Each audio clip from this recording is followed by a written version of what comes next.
Okay, chapter 3 of chemistry, or the first part of chapter 3 at least. Okay, so we are going to be starting to talk about different atoms, what makes up an atom, how you make an atom, and elements. So, the periodic table of elements, there's one on the very front of your book. We'll also be, I'll be giving you a copy and we'll be doing some color coding of,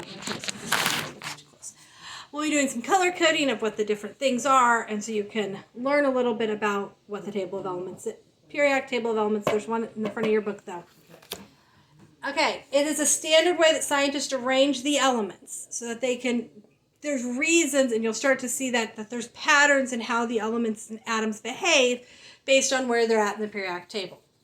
The chemical symbol is going to be the first one or two letters of either its English or Latin name. So you'll notice iron is Fe. Well, obviously iron doesn't start with Fe, but ferrous does, and that is its Latin name. There are 98 natural elements, natural occurring elements, and there are 20 man-made elements so far. But I'll tell you that the periodic table in your book has more elements than the periodic table I had when I was in school, so they do change. So you will see on the periodic table you have something that looks like this. For each element, you have a number above it, you have the symbol, and then you have a number below it. So the number above it, this is called its atomic number. And it goes 1 through whatever element you're at. So I think your table goes up to 118. This is your chemical symbol. And you'll be using those a lot here as we do stuff in chemistry. This is its atomic mass.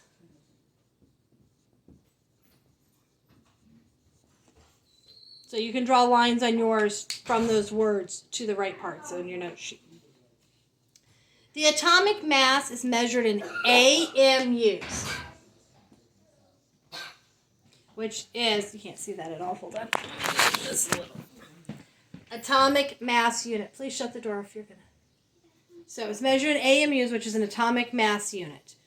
1 AMU is equal to 1.66 times 10 to the negative 24th grams. So you can see why we don't use grams to measure these things, because it would be very small numbers. This is why having a scientific calculator, we use things like negative 10 to the negative 24 is going to be useful to have a scientific calculator. And we will work this week on how to use our scientific calculators to be able to input these numbers. Okay. So we're going to do example 3.1.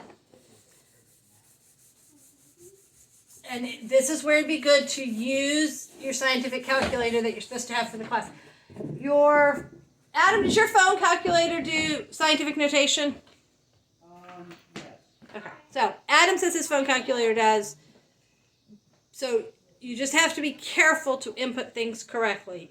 So you may have to play with it a little bit. I'm going to show you an example. Plug it into your calculator, try it, make sure you get the right answer so you figure out how to use your calculator for these notations. It says the atomic number of gold is 79. What is the mass of the average gold atom in grams? Okay, so we can, so we look at our periodic table and we find gold, which is number 79, and we look at the mass that's listed there. 196.97 AMUs. If we have AMU on the top, we need to have AMU on the bottom so that they'll cancel out. Okay, and then we use our conversion factor, which is that 1 AMU is 1.66 times 10 to the negative 24th grams, which equals 3.27 times 10 to the negative 22 grams. Okay, so 3.27 times 10 to the negative 22 grams is what one gold atom would weigh. I want you to try this in your calculator to make sure you know how to use your calculator. Otherwise, that will be a problem when you're doing your problems, okay? Now, we also could look at sig figs at this point. And it should have 3 because our 1.66 has 3 sig figs. So, okay, next in your book on page 70, it's going to list out the first 21 elements. It would be good to memorize these. These are ones you are going to use quite a bit. You'll learn them some as you do them, but hydrogen, helium, lithium, beryllium, boron, carbon, nitrogen, oxygen, fluorine, neon, sodium, magnesium, aluminum, silicon, phosphorus, sulfur, chlorine, argon, potassium, calcium, and scandium are the first 21. You'll notice that potassium is K because we can't have two with the same one, and so that is and sodium is Na. Again, those are using their Latin names. But if you could try to start learning those, you're not maybe going to know all of them, but if you start learning them, that could be helpful to you. Okay? Okay. So what makes up an atom? What's in an atom? We have protons. Protons have a positive charge. Neutrons have a neutral charge. Those are kind of easy to remember because proton starts with a P, positive starts with a P, neutron, neutral. The protons and neutrons are both in the nucleus. Protons and neutrons are in the nucleus. Electrons have a negative charge and they orbit the nucleus. Okay? The atomic number is the number of protons and is also the number of neutrons. It's not a combination of the two, but it's the number of protons and the number of neutrons. So, for instance, let's go with lithium. Lithium has the atomic number of 3. That means lithium has 3 protons and 3 electrons. That's because our elements need to be neutrally charged. Okay?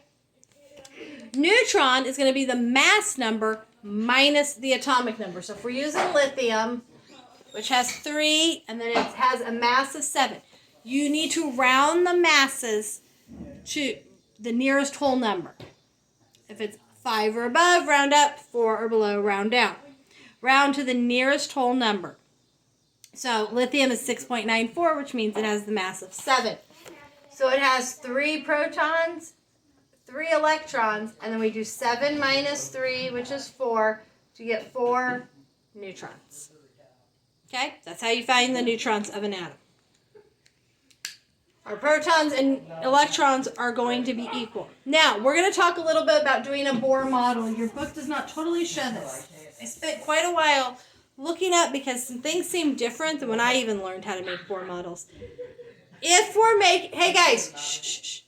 making a Bohr model of anything with less than 20 electrons, there's a real simple way to do it. If you get more than 20 electrons, you can't do it until we get into some other information that we're not to yet, okay, which we'll learn in chapter 4. So if you are doing one for your presentation, your poster that has more than 20, you may just need to Google what a Bohr model of it looks like. If it has less than 20, you should be able to make one.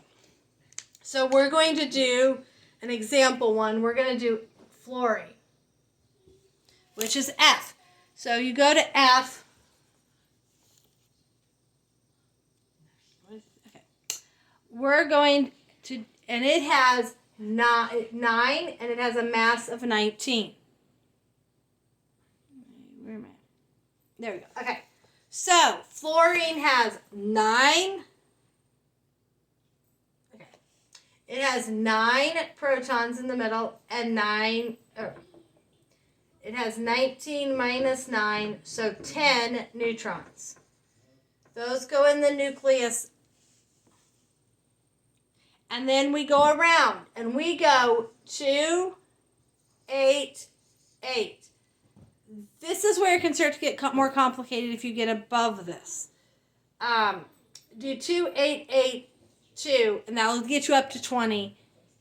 Anything above that, like I said, we can kind of learn about how to do that later. It requires a skill you'll learn in the next chapter. But this kind of helps you at least see the first ones. So the first ring can have 2 electrons. Electrons like to be paired up, so we'll draw those 2 paired up. We need to get to 9 electrons. That gives us 2. The next one then needs to have 7, and we go 1, 2, 3, 4, 5, 6, 7. and that one will stay unpaired over there.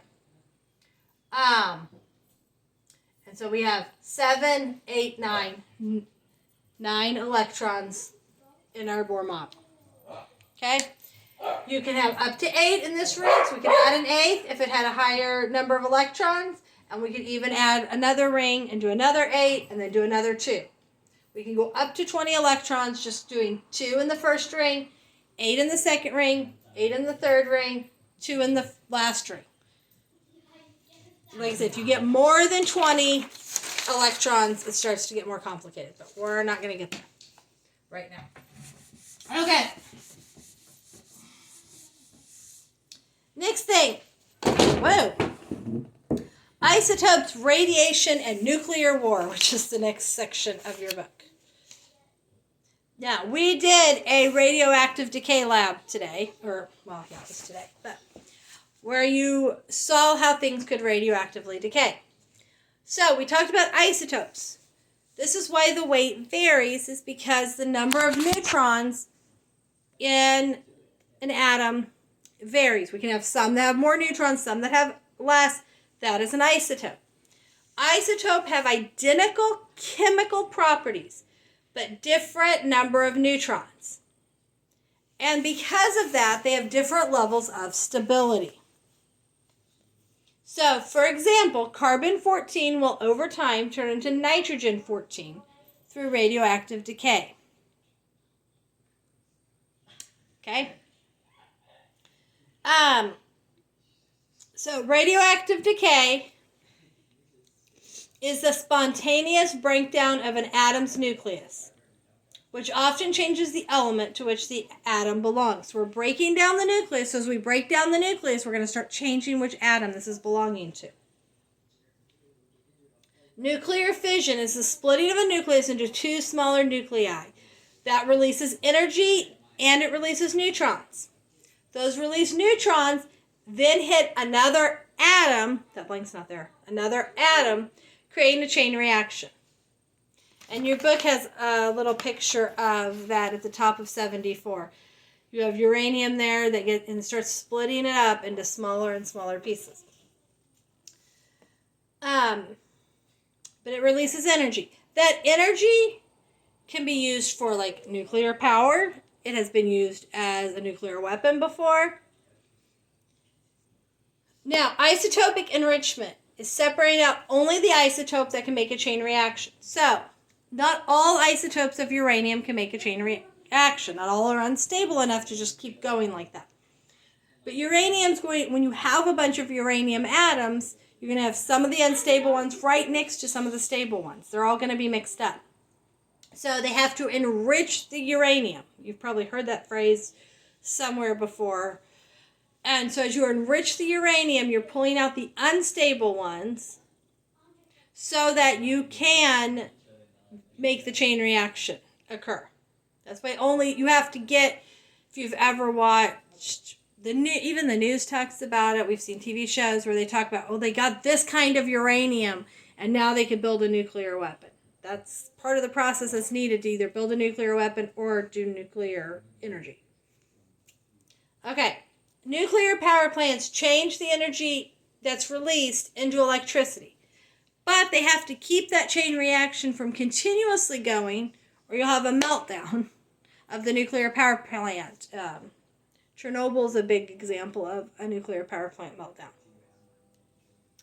Okay. Light waves. So, next thing we're talking about, this is part of what we'll be doing. We'll finish up our microwave experiment next week as we talk about it.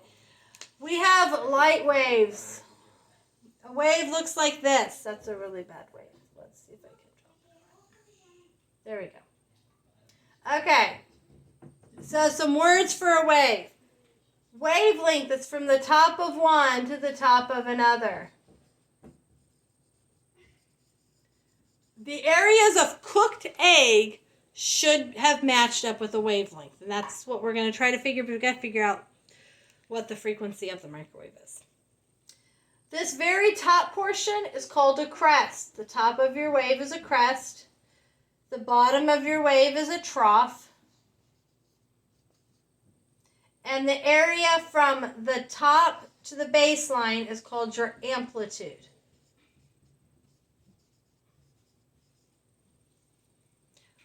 What you're going to find is that light can travel in different wavelengths. The wavelength that it travels in will affect whether you see it, what you see. Different colors travel at different wavelengths. Obviously, microwaves are waves. Infrared waves are part of, it's called the electromagnetic spectrum.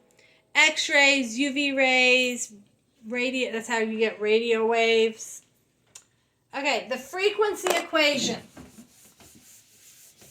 So if we want to figure out frequency, frequency equals C over wavelength. This, oh, you can't see anything I'm writing. Oh man, hold on. We're going to have to, let me redo the wavelengths for you because you guys couldn't see any of that and that was not super helpful for you. Let me redo that. Okay.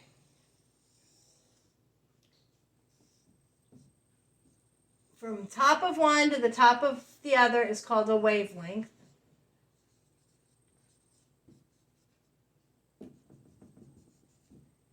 The top is called a crest.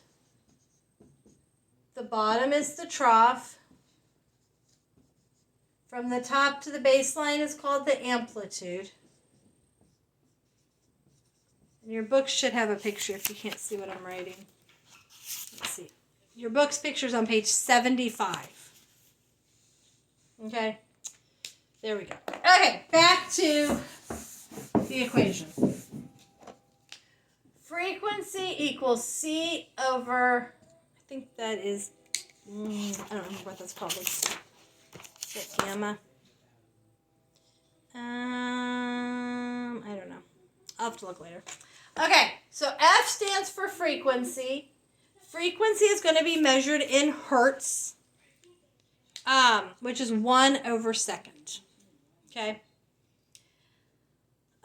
C is a constant. C equals 3.00 times 10 to the 8th. So frequency is a constant. Just a constant number. It's just one, and you don't have to memorize it. If it's on a test or something, you'll always have it, but it's always just a constant. So to solve for one of these, you either need frequency or wavelength, and you can solve for the other one. Okay? Wavelength is going to determine the color of visible light. So the difference in wavelength will... So the wavelength for visible light can vary between 750 and 400. So 750 is your red, 400 is your purple. If you don't know this, it's Roy G. Biv. Red, orange, yellow, green, blue, indigo, violet. It's the 7 colors of the rainbow. Okay?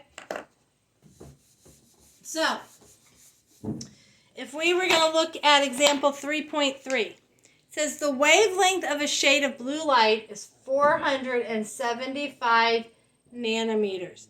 What is its frequency in hertz? Now, this 3.0 times 10 to the 8th is in meters per second, which means that we need to make the wavelength into meters. So we need to move, nano is 9. So we need to move the decimal point 9 places, which is going to give us 4.75 times 10 to the negative 7th meter. Okay? We have to move the 10 times. So the frequency is going to be 3.00 times 10 to the 8th. That does not look like an 8. Divided by 4.75 times 10 to the negative 7th. Again, a good chance to practice using your calculator and make sure you know how to use it. And you're going to get 6.32 times 10 to the 14th hertz. Okay, make sure your calculator can do that. Make sure you know how to use your calculator to do that. If not, I'll help you next week, but try it. See if you can figure that out. Okay, the last thing on this sheet is about the electromagnetic spectrum. And it shows you just a picture of the different things in the electromagnetic spectrum. A very, very small portion of that is visible light, which is what we see. But you can see radio waves all the way through gamma rays on this picture. AM radio has longer waves than FM. That's why you can get AM radio further away than you can get FM radio. TV waves, if anybody has an old-fashioned, well, now we have HD antennas, so it's a little different, but, you know, those of us that grew up with, you had to adjust the antenna on your TV to try to get it. We didn't have streaming, TV came in via waves, so you just had antenna that hung out on top of your TV. Sometimes people would have them on top of their roofs. So you can see that infrared wavelength is longer than red, and ultraviolet is shorter than violet. So those come, infrared and ultraviolet come right before the visible light spectrum. Okay. So that is this first part of the chapter that we're going to work on, and then we will talk about the other part next week.